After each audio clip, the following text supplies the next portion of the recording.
Hello and welcome to a series that I'm going to call Model Railroading for Beginners. And today we're going to be talking about N-scale. Now, in an update video, I said I was going to do a series on N-scale, and here we are. This is my N-scale railway. As you can see, there's quite a bit of rolling stock and quite a bit of track. Let's start out today in this episode. We're going to talk about different N-scale engines. For starters, this one right here, for in fact, is used to be one of my father's, but he got this one, I believe, at an auction. Top comes off. Had to resolder some wiring, but it's all good now. I completely forget if it runs or not, but it's still a nice engine to look at. But today we're gonna be talking about engines, but we're also gonna be talking about where you should start. Like this engine, in fact, it's a nice engine. If you're thinking about going to Southern Pacific, this would be an engine to choose, or a Southern Pacific steam engine or anything like that. The one problem with this one is it's got a transmission issue on the front truck. That's going to have to be fixed. So that's another one. That's another thing about N-scales. You have to get your fingers into small places. You have to make sure you don't lose specific parts. Now here we have I can't think of the class, but I know it's made for the Alaskan Railway.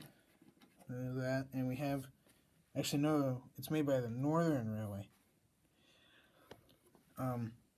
This, I believe, I might be wrong, is a GP38. I might be incorrect. It might be a GP39. But these two engines are quite old. These four engines are indeed quite old.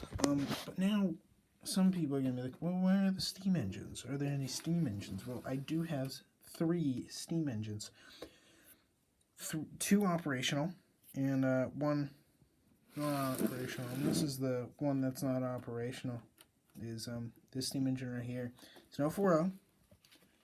The tender, I need to get a new draw hook, but I believe it still runs. I'm not sure.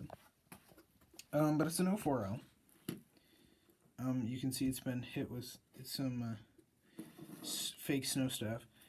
I did do a scene where I had this engine and another engine. And a fake snow scene.